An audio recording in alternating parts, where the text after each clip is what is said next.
कर्म का फल। एक संत अत्यंत सरल स्वभाव के थे। वे जब भिक्षा मांगते थे तो कहते थे परमात्मा के नाम पर दे दो, जो जैसा करेगा वैसा ही भरेगा। उस नगर में एक कुलटा व्यभिचारिणी स्त्री रहती थी।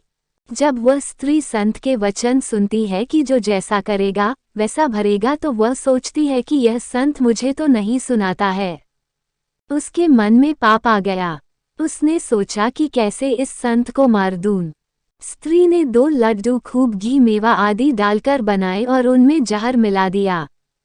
जब वह संत उस स्त्री के दरवाजे से गुजरा तो उसने कहा कि जो जैसा करेगा वैसा ही भरेगा।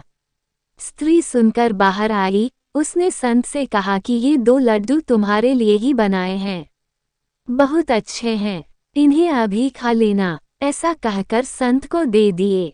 संत तो सरल स्वभाव का था। उसने लड्डू ले लिए और आगे बढ़ गया।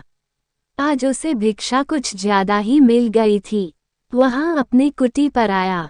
उसने भिक्षा में मिले अन्य पदार्थ खा लिए, लड्डू वैसे ही रहे। संत ने सोचा कि इतने अच्छे लड्डू हैं, इन्हें कल खा लूंगा। उसी रात को उस स्त्री के पति और पुत्र कहीं बाहर से आ रहे थे। वे बहुत थक गए थे और भूख भी लग रही थी। दोनों ने सोचा कि संत की कुटी पर कुछ विश्राम कर लेते हैं। जब वह संत के पास पहुंचे तो संत ने उन्हें बैठाया। पुत्र ने कहा कि बाबा, भूख लगी है, कुछ खाने के लिए हो तो दीजिए। संत ने वे दोनों लड्डू एक पिता को और एक पुत्र को खाने के लिए दे दिए। लड्डू खाने के बाद दोनों का प्राणांत हो गया। वे दोनों मर गए। जब वह स्त्री संत के पास आई तो सिर पटक कर रोने लगी कि यह लड्डू तो मैंने ही संत को मारने के लिए बनाए थे, यह क्या हो गया। कहानी की सीख। हमें इस कहानी से ये सीख मिलती है कि जो गड्ढा तुम दूसरों के लिए खोजते हो उसमें स्वयं भी गिर सकते हो।